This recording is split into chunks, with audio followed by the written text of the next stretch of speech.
ಬೆಂಗಳೂರಿನ freedom park ಬಳಿ ಕೋಟಿ ಕೋಟಿ ರೂಪಾಯಿ ವೆಚ್ಚದಲ್ಲಿ ಕಟ್ಟಿದ್ದ ಪಾರ್ಕಿಂಗ್ ಕಟ್ಟಡ ಬಳಕೆ ಆಗ್ತಾ ಇಲ್ಲ ಅನ್ನೋದ್ರ ಬಗ್ಗೆ ಪಬ್ಲಿಕ್ ಟಿವಿ ಸವಿಸ್ತಾರವಾದಂತಹ ವರದಿಯನ್ನು ಪ್ರಸಾರ ಮಾಡಿತ್ತು.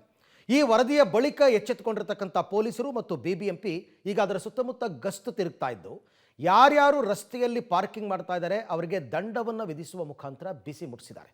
ಎಲ್ಲರೂ ಕಂಪಲ್ಸರಿ ಯಾವ ಜಾಗ ನಿಗದಿಯಾಗಿದೆ ಅಲ್ಲೇ ಪಾರ್ಕಿಂಗ್ ಮಾಡಬೇಕು ಅಂತ ಹೇಳೋದ್ರ ಮುಖಾಂತರ ಈಗ ಕೆಲವರಿಗೆ ಪ್ರಯಾಣಿಕರಿಗೆ ಈ ವಿಚಾರವನ್ನು ತಿಳಿಸ್ಕೊಡ್ತಾ ಇದ್ದಾರೆ.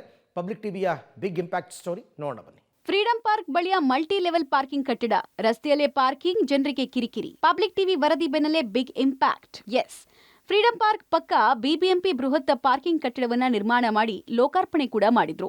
ವಾಹನ ಸವಾರರು ಮಾತ್ರ ವಾಹನ ನಿಲುಗಡೆ ನಿಷೇಧ ಇರುವ ರಸ್ತೆಗಳಲ್ಲೇ ಪಾರ್ಕಿಂಗ್ ಮಾಡ್ತಾ ಇದ್ದಾರೆ ಅಂತ ಪಬ್ಲಿಕ್ ಟಿವಿ ಸವಿಸ್ತಾರವಾಗಿ ಸುದ್ದಿ ಪ್ರಸಾರ ಮಾಡಿತ್ತು. ಪಬ್ಲಿಕ್ ಟಿವಿಯಲ್ಲಿ ಸುದ್ದಿ ಪ್ರಸಾರ ಆಗ್ತಾ ಇದ್ದ ಹಾಗೆ ಎಚ್ಚೆತ್ತಿರುವ ಬಿಬಿಎಂಪಿ ಮಾರ್ಷಲ್ಸ್ ಮತ್ತು ಟ್ರಾಫಿಕ್ ಪೊಲೀಸರು ಯಾವ್ಯಾವ ರಸ್ತೆಯಲ್ಲಿ ಪಾರ್ಕಿಂಗ್ ನಿಷೇಧ ಇದೆಯೋ ಅಲ್ಲೆಲ್ಲ ಗಸ್ತು ತಿರುಗ್ತಾ ಇದ್ದಾರೆ. ಬೆಂಗಳೂರಿನ ಬೃಹತ್ ಪಾರ್ಕಿಂಗ್ ಕಟ್ಟಡದಲ್ಲಿ ವಾಹನಗಳು ಪಾರ್ಕ್ ಆಗ್ತಿಲ್ಲ, ಗಾಂಧಿನಗರ ಸುತ್ತಮುತ್ತ ಪಾರ್ಕಿಂಗ್ ಆಗ್ತಿದೆ ಅಂತ ಪಬ್ಲಿಕ್ ಟಿವಿ ಸುದ್ದಿ ಮಾಡಿತ್ತು.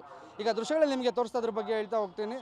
ಈಗ ಪಾರ್ಕಿಂಗ್ ಆಗ್ತಿರುವಂಥ ಕಟ್ಟಡದ ಮುಂಭಾಗದಲ್ಲಿ ಅಂದರೆ ನಿಮಗೆ ಬಿಬಿಎಂಪಿ ಏನು ಪಾರ್ಕಿಂಗ್ ಕಟ್ಟಡ ಇದೆ ಫ್ರೀಡಂ ಪಾರ್ಕಲ್ಲಿ, ಅಲ್ಲಿ ಈಗ ಮಾರ್ಷಲ್ಗಳ ತಂಡ ಫ್ರೀಡಂ ಪಾರ್ಕ್ ಸುತ್ತಮುತ್ತ ರಸ್ತೆಗಳನ್ನು ಅನೌನ್ಸ್ ಮಾಡ್ತಿರೋದು ಕೇಳಿಸ್ಕೊತಿದ್ದೀರಾ. ಮಾರ್ಷಲ್ಗಳ ಗಸ್ತು ವಾಹನದಲ್ಲಿ ತಿರುಗ್ತಾ ಪಾರ್ಕಿಂಗ್ ಮಾಡಿದಲ್ಲಿ ಅದನ್ನು ಕೇಸ್ ಹಾಕ್ತೀವಿ ಅಂತ ಕೇಳಿಸ್ಕೊತಿರ್ಬೋದು.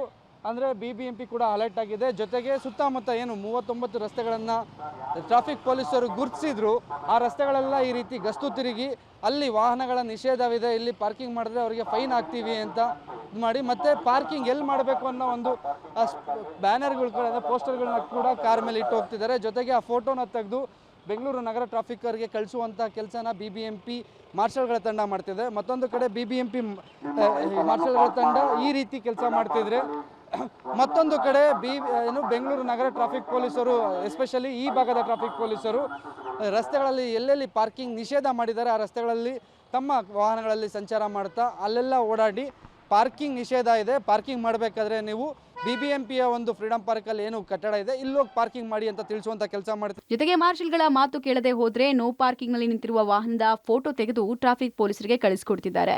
ಹಾಗೆ ಟ್ರಾಫಿಕ್ ಪೊಲೀಸರು ಕೂಡ ಗಾಂಧಿನಗರದ ಸುತ್ತಮುತ್ತ ರೌಂಡ್ಸ್ ಆಗ್ತಾ ಇದ್ದು ರಸ್ತೆಯಲ್ಲಿ ನೋ ಪಾರ್ಕಿಂಗ್ ಜಾಗದಲ್ಲಿ ವಾಹನ ನಿಲ್ಲಿಸಿದ್ರೆ ದಂಡ ಕೂಡ ಹಾಕ್ತಿದ್ದಾರೆ. ಇದರಿಂದಾಗಿ ವಾಹನ ಸವಾರರು ಪಾರ್ಕಿಂಗ್ ಕಟ್ಟಡಕ್ಕೆ ಬರ್ತಿದ್ದಾರೆ. ಆದ್ರೆ ಕೆಲ ಸವಾರರು ಪೊಲೀಸರು ಮಾರ್ಷಲ್ಗಳ ಹೋದ್ಮೇಲೆ ಮತ್ತೆ ರಸ್ತೆಯಲ್ಲೇ ಪಾರ್ಕ್ ಮಾಡ್ತಾ ಇದ್ದಾರೆ. ಮೊದಲಿಗಿಂತ ಈಗ ಪಾರ್ಕಿಂಗ್ ಕಟ್ಟಡಕ್ಕೆ ವಾಹನಗಳ ಸಂಖ್ಯೆ ಕೂಡ ಕೊಂಚ ಏರಿಕೆ ಆಗಿದೆ ಅಂತಿದ್ದಾರೆ ಪಾರ್ಕಿಂಗ್ ಸಿಬ್ಬಂದಿ. ಬಿಬಿಎಂಪಿಯವರು ಮತ್ತು ಟ್ರಾಫಿಕ್ ಪೊಲೀಸರು ಎಲ್ಲರೂ ಒಳ್ಳೆ ಕಾರ್ಯನೇ ಮಾಡ್ತಾ ಇದ್ದಾರೆ. ಅಷ್ಟೆಲ್ಲ ಮಾಡಿದ್ರು ಜನಕ್ಕೆ ಇನ್ನೂ ನಮ್ಮ ಅರಿವಾಗಿಲ್ಲ ಅದೇನು ಅಂತ.